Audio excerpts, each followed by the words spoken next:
Good morning dear students, कैसे हो बेटा आप सब। Welcome to the channel physics by Vikas Jain. In the previous video lecture we have discussed some numericals. Now today we are going to start a very important topic, that is Ohm's law.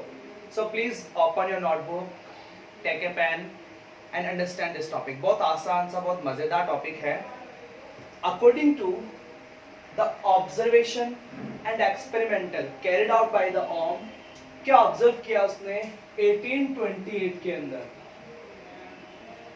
1828 के अंदर कि जो भी आपकी electric current है flowing through a conductor is directly proportional to the applied potential difference. जितना potential difference आप applied करोगे उतनी ही क्या होगी electric current. I can write a statement. I means electric current flowing through a conductor. Okay, beta. What is the meaning of this? Is directly proportional to. Is directly proportional to. This means applied potential difference. Applied potential difference, provided that temperature is constant. Temperature is constant. This is called Ohm's law. We can also write V is directly proportional to I. Yes or no? To remove that proportional sign, we have to put a constant, and that constant is R. So what is R here? What is R here? R is known as resistance. R is known as resistance of a conductor. Resistance of a conductor. एक बहुत important line बोल रहा हूँ बेटा मैं. Resistance of a conductor does not depend on the applied potential difference and electric current. It only depends on the length of the conductor, cross section area of the conductor and nature of the conductor.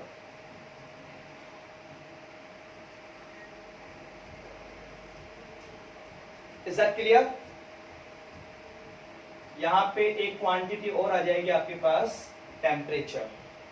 Now I can also write R is equal to V upon I from this expression. SI unit of resistance is SI unit of resistance is ohm, and it is represented by the symbol that one. Okay, what will be the definition of 1 ohm? So I simply write beta 1 ohm is equal to 1 volt upon 1 ampere.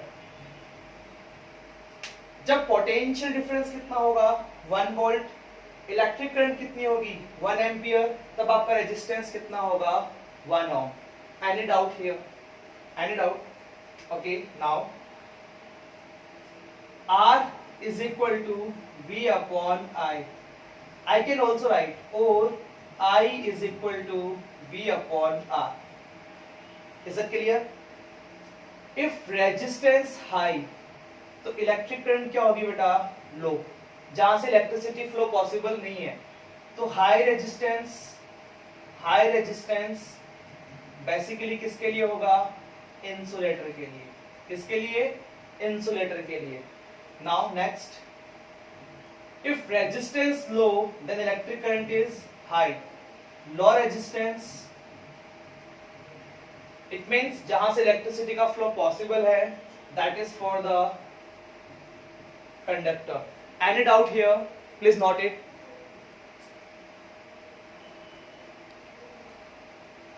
Okay beta, now the graph between V and I. ये आपका potential difference, ये आपका electric current. आपको पता है ना V is directly proportional to I. So graph will be a straight line. Okay. Now similarly, the graph between I and V I is directly proportional to V. Again it is a straight line. आप में से कितने बच्चों को slope का meaning पता है? Slope, a very important physical quantity in physics. Slope means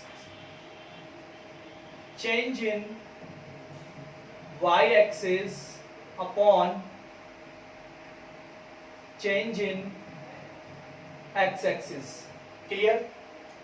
Is equal to dy upon dx is equal to tan theta. आप सब बच्चों को ही पता होना चाहिए. Slope is equal to change in y axis upon change in x axis is equal to d y upon d x is equal to tan theta. ये जो angle है थीटा, इसका टेंजेंट ये क्या कहलाता है बेटा? स्लोप. यहां से बोर्ड ने बहुत बार क्वेश्चन आस्क किए हैं. देखो कैसे. Question number 1, this is V, this is I.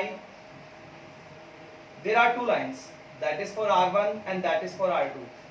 बताइए which one is greater? Which one is greater? तो simply सॉल्व करना है. Slope is equal to change in y axis. क्या है y एक्सिस पे? V divided by x axis पे क्या है? I. तो V अपॉन I किसके इक्वल होगा? V is equal to IR. So बेटा V अपॉन I किसके इक्वल होगा? R के. Put here. और स्लोप क्या होता है आपका? tan theta. तो एक बात नोट की आपने कि tan theta is directly proportional to R. जिसका एंगल ज्यादा होगा उसका रेजिस्टेंस ज्यादा होगा. अब तो बेटा जी देख सकते हो आप, एंगल ज्यादा किसका है? R1 का एंगल ज्यादा है या R2 का एंगल ज्यादा है? R1 का एंगल ज्यादा है. जिसका एंगल ज्यादा होगा रेजिस्टेंस भी ज्यादा होगा. तो आंसर आ जाएगा इसका R1 is more than R2. आया आपको समझ में? अच्छा नेक्स्ट वन देखिए.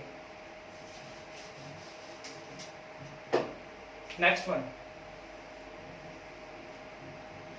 ये I है, ये V है. Again two lines are there, R1 R2. बेटा how to start slope? y axis पे क्या है? I. x एक्सिस पे क्या है? V. I upon V. I upon V किसके इक्वल होगा? 1 अपॉन R के. लिख दो यहाँ पे 1 अपॉन R. और स्लोप क्या होता है बेटा? tan theta. क्या देखा आपने यहाँ पे कि tan theta is inversely proportional to R. जिसका एंगल ज्यादा होगा उसका रेजिस्टेंस क्या हो जाएगा? कम. एंगल ज्यादा किसका है? R1 का एंगल ज्यादा है तो रेजिस्टेंस क्या हो जाएगा? कम. So answer is R1 less than R2. Any doubt here?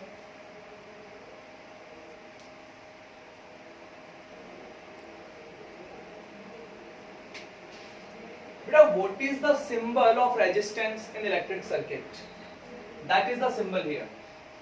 That is the symbol of resistance in an electric circuit. Okay, now if you are looking like this, that one, this is for the variable resistance. That is for the variable resistance, and that is resistance. आपके mind में question नहीं आ रहा कि sir ये variable resistance क्या है? बताता हूं बेटा आपको. I is equal to V upon R. ठीक है. आप पोटेंशियल डिफरेंस को फिक्स रखिए, ये फिक्स है. अब आपकी इलेक्ट्रिक करंट किस पे डिपेंड कर रही है? रेजिस्टेंस पे, वो भी इनवर्सली प्रोपोर्शनल. वेरिएबल रेजिस्टेंस, वो रेजिस्टेंस जिसकी वैल्यू आप चेंज कर सकते हो. आपने रेजिस्टेंस को इंक्रीज किया तो इलेक्ट्रिक करंट क्या हो गई? डिक्रीज. आपने रेजिस्टेंस को डिक्रीज किया तो इलेक्ट्रिक करंट क्या हो गई? Increase. Any doubt here? Now topic है बेटा on what factor does the resistance of a conductor depends. वो कौन कौन से फैक्टर हैं जिस पर रेजिस्टेंस डिपेंड करता है? याद है आपको? First, resistance is directly proportional to the length of the conductor. जितनी ज्यादा लेंथ होगी उतना ज्यादा क्या होगा? Resistance. Second, resistance is inversely proportional to the area of cross section. अब ये क्रॉस सेक्शन एरिया क्या है? ये कंडक्टर बेटा, you are just observing from here, क्या दिखाई दे रहा है आपको? एक सर्कल। तो इस सिलेंडर का एरिया ऑफ क्रॉस सेक्शन क्या होगा? एरिया ऑफ द सर्कल, और एरिया ऑफ द सर्कल आप सबको पता है, that is pi R square. Got it? दोनों कंबाइन कीजिए। So R directly proportional to L upon A. यहां तक कोई डाउट आपको?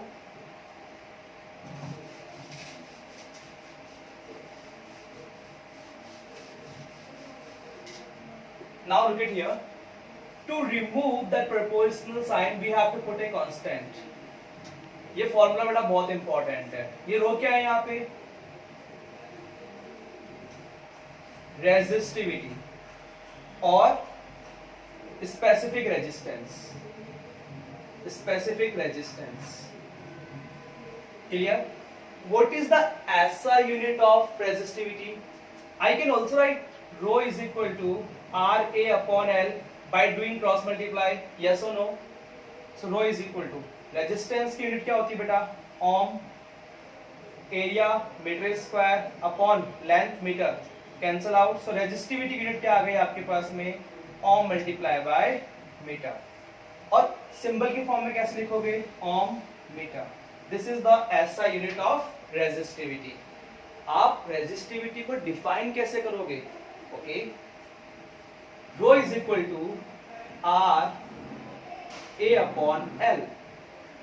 If L is equal to 1 metre, specific value ली है, स्पेसिफिक मतलब fix, L 1 metre, area 1 metre square, तब आपकी स्पेसिफिक रेजिस्टिविटी किसके इक्वल होगी? रेजिस्टेंस के।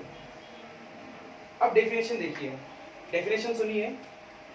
The specific resistance of a material is defined as the resistance of that conductor whose length is 1 meter and area is 1 meter square. Again, the resistivity of a material is defined as the resistance of that conductor whose length is 1 meter and area is 1 meter square. Any doubt here? So formula है बेटा, एक तो ये V is equal to I R, एक formula हमने discuss किया R is equal to rho L upon A, एक याद है आपको relation between potential difference and electric field, V is equal to E L, और L क्या है? Length of the conductor. Any doubt here?